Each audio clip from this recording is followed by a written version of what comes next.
এই মুহূর্ত থেকে যেটা প্রয়োজন হচ্ছে অন্তর্বর্তীকালীন সরকারকে এখন কেয়ারটেকার গভর্নমেন্টের আদলে নিতে হবে। হায়ার জুডিশিয়ারিতে এখনো যে সমস্ত ফ্যাসিস্টদের দোসর আছেন তাদেরকে সরিয়ে সেখানে নিরপেক্ষ বিচারকদের দেওয়ার ব্যবস্থা করতে হবে। বিশেষ করে আগামী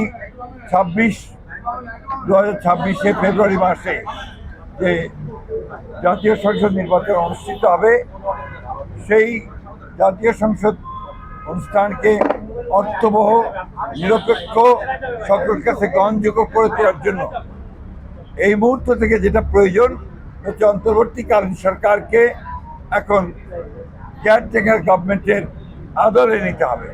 অর্থাৎ কেয়ারটেকার গভর্নমেন্টের বলতে আমরা যা বুঝাই, একটা তত্ত্বাবধায়ক সরকার, সেই ভূমিকায় তাদেরকে যেতে হবে।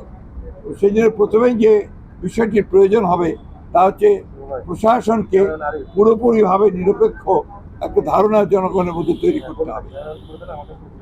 বিশেষ করে সেক্রেটারিয়েটে যারা এখনো আছেন তাদেরকে চিহ্নিত ফ্যাসিস্ট দোষর বলা হয়, তাদেরকে সরিয়ে সেখানে নিরপেক্ষ কর্মকর্তা দেওয়ার জন্য আমরা বলেছি যে প্রশাসনেও, জেলা প্রশাসন বিশেষ করে, সেখানেও একইভাবে ব্যবস্থা গ্রহণ করতে হবে। এবং আমরা কিছু কিছু কথা বলে এসেছি যেগুলো আমরা মনে করেছি যে তারা এখনো সেই পুরনো সরকারের, ফ্যাসিস্ট সরকারের স্বার্থ পূরণ করছে, তাদেরকে অপসারণের কথা আমরা বলেছি।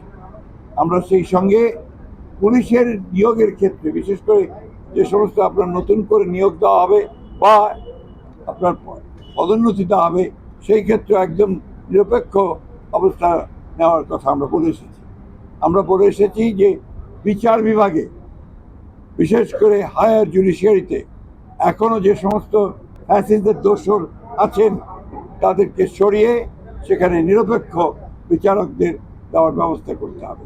যদিও এটা জুডিশিয়ারি ব্যাপার, তারপর প্রধান উপদেষ্টা যেহেতু সবকিছু দায়িত্বে আছেন, তার কাছে আমরা আমাদের সেই কনসার্নগুলো জানিয়েছি। বজায় রাখার জন্যে সরকারের মধ্যে যদি কোনো দলীয় লোক থেকে থাকেন তাকে অপসারণ করার জন্য আমরা দাবি জানিয়েছি।